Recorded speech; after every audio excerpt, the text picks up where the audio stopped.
Hello, thank you for tuning in to today's Facebook Live update. We're so excited to have you with us today. We're doing something a little bit different today. We wanted to bring you a special segment, an interview segment with one of our board members, Rhonda K. Moreland. Rhonda is an amazing woman. She's a wife, she's a mom, she's an executive producer of the Marc Davis Show. She's involved in the political realm in her community, and I feel like I'm just getting to know her and I'm already blown away by what I know about her. And so today we're going to give you a glimpse of who she is, and I know that you will be just as impressed as I am. Welcome, Rhonda. Thank you, Amy. Thank you so much for having me, and hello to our Texas Alliance for Life Facebook community. Oh, I love it. I love it. I'm so excited to interview you today. I would love for our viewers to hear just a little bit more about you, about your background. I know I highlighted some areas that you're involved in, but can you just share whatever you'd like to share today with kind of where you started to getting you where you are today, and just more about the various roles and hats you wear? Of course, as you mentioned, right now I'm the producer of the Marc Davis Show, and so that's a lot of fun. We do that every Monday through Friday from 7 to 10, and it's been kind of a wild road to get to that point. Certainly wasn't in my plan, but God's plan, right? Not my own. I grew up in sales and marketing, and since then, as far as my career, I've just been open and willing to try different things. I started my own business after kind of looking for quite some time of different business opportunities, and started publishing a weekly publication for our East Dallas community over here that we live in. And that just really got me involved in the community, and actually it was my pro-life work that kind of evolved my world into politics. And then I kind of started spending quite a bit of time helping get pro-life elected officials elected to office. And before you know it, here I eventually became the executive producer of what I think is one of the greatest political talk shows, conservative political talk shows in Texas.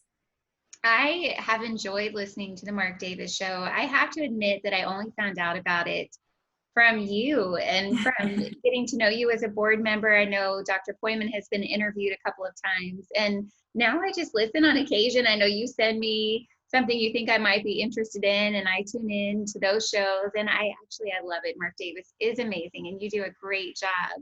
It's very clear.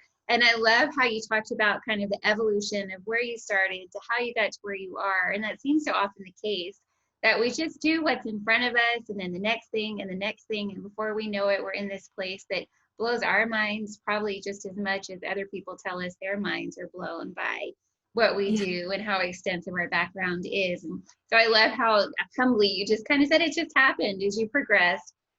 You are passionate about the pro-life cause, and I would love for you to share with our listeners and those tuning in today that are watching kind of what fuels your passion. Why is that something that you're motivated to serve in, make a difference in, be on the board of organizations that advance the cause of life in our state?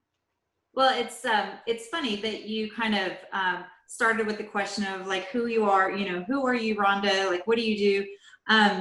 Because while that is what I do for a living, I actually tell people, and I know it kind of throws people off, but what I tell people is that pro-life is my vocation. It's my vocation in life. And so I came to the pro-life movement, I call it being awakened, in 2007, shortly, well, it was just a few months after I had lost my mom. And that was jarring. I had my youngest son, and he was just a little baby. And I actually was invited by some friends from St. Thomas Aquinas, where I go to church, to the Bishop's Pro-Life Dinner. The CPLC, the Catholic Pro-Life Committee here in Dallas, puts on an amazing event every year. And I got to go as a guest of our parish. And that is actually where I was called to the pro-life movement. I love that. I love that. And I know that as you've gotten involved, one of the things that you were strategically involved with is lobbying for the Choose Life license plate program. We highlighted that last week. Dr. Foyman talked about that a little bit on our live update segment, and it's something that we're going to be touching on an ongoing basis, just the value of adoption as an alternative to abortion, and how the Choose Life license plate promotes adoption and allows people who have that plate on their car to be moving billboards, so to speak, for adoption in the state of Texas. And then not only that, the proceeds from the sales of the plates go to supporting pregnancy resource centers and pregnancy health centers. And you helped make that happen. Can you tell our viewers today just a little bit about that time period and anything that you think would be beneficial for them to know, and what a victory it was for you to see that legislation pass and see those license plates on the streets today? Well, it's really interesting. So I mentioned, so that was in 2007. And then immediately, well, I will tell you a little bit about how I was called at the dinner, because it pertains to specifically adoption. But I was sitting at the dinner, and we had a wonderful speaker, Jennifer O'Neill, and she was telling her beautiful witness, her testimony, and sharing her experience as a woman who was in the modeling industry, and she found herself in a unplanned pregnancy. And you know, she was just, it was a beautiful story, and how difficult it was for her after she had chosen abortion and had an abortion herself. But interestingly enough, it was after her testimony, when she was sharing the facts and statistics. At the time, I thought all Catholics were pro-life, so there was that was kind of a learning experience in my pro-life journey. But I was listening to her share the facts about, you know, the first year after abortion became legal in America, how 1.3 babies were killed by abortion.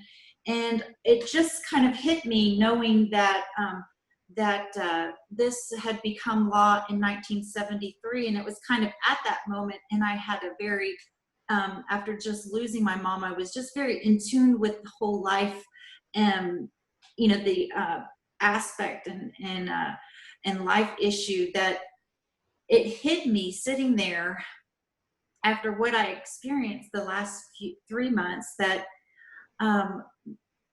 how powerful it was, because I was sitting in that room, and my birth mother had actually chosen life for me in October of 1974, so just after Roe v. Wade was passed, and that I was able to be adopted by my mother, and who I had just lost. And you know, when I know what it was, she always shared with me what a blessing it was that God had blessed me to give them. And so knowing that I had such a wonderful relationship with her, and how deeply I missed her, and just knowing how my husband was sitting next to me, and I had these 3 beautiful children at home, and knowing that because my birth mother chose life for me in a time whenever all of this was just had to have been at the forefront of everything, this discussion of whether or not abortion become legal, then it was at that moment when my own life became I was so aware of what a blessing my own life was. So I set up, and I filled out my little card, and I was like, oh, I need to do something. So I spent the next few years trying to figure out how I could get involved, and threw myself completely. And so fairly new to the pro-life movement in 2009, right after the election of the pro-abortion president. Obama in 2008, I was kind of like, oh my goodness, I had really tried to make a difference and didn't feel like I did. And then I quit feeling sorry for myself. And I woke up one morning and I said, well, maybe I can't make a difference on the national level, but I bet I could meet 161 legislators in the state of Texas. And Austin's only three hours down, so I could surely go make a difference in that.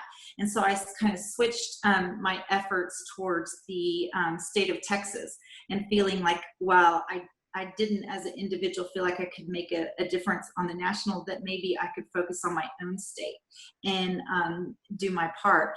And so that is where I went down, and I had met Dr. Poyman here in Dallas at an event, and y'all were holding Texas Alliance for Life and several other pro-life organizations that I'm familiar with now, but it wasn't at the time. But it was a flyer, and I saw the Heartbeat Day in February of that legislative session. And so I went down and I saw Governor Perry standing on the steps and talking and giving his, Rick Perry, Governor Perry's just impassioned.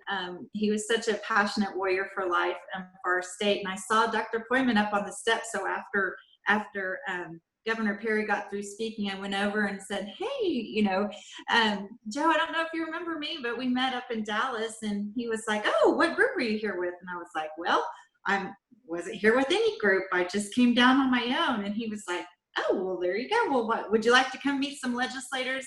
And then that's whenever I fell in love with the passion of the civic action portion of the pro-life movement. And while there's so many different wonderful ways that you can serve the pro-life community, that's where I really found my knack. I love that. There's so much there that you shared. We are a part of the abortion generation. You and I figured out just a couple of days ago that we're born in the same year, 1974. And so we both are part of this milestone generation of people who have been born since the passage of Roe v. Wade, meaning that we could legally be aborted. And my story is not a story of adoption like your story is. And I love how you sat there in that room and you were touched in that moment, and how all the things, while they weren't ideal with the passing of your mom and probably the emotions that stirred with that, and then hearing that message and it all coming together, I'm getting goosebumps as I say this, just that awareness of what a gift your life is and what a gift your children's lives are, because your mom chose life and gave the gift of adoption to your family. You have this beautiful legacy of love that comes from that gift. And then it really just ignited in me a passion, and really what kind of drove me, Amy, from that point on is just this desire to honor my birth mother for giving not only me the gift of life, but giving my mom the gift of a baby girl through adoption. And so really all of this passion and drive is fueled by just an immense amount of gratitude towards my birth mother.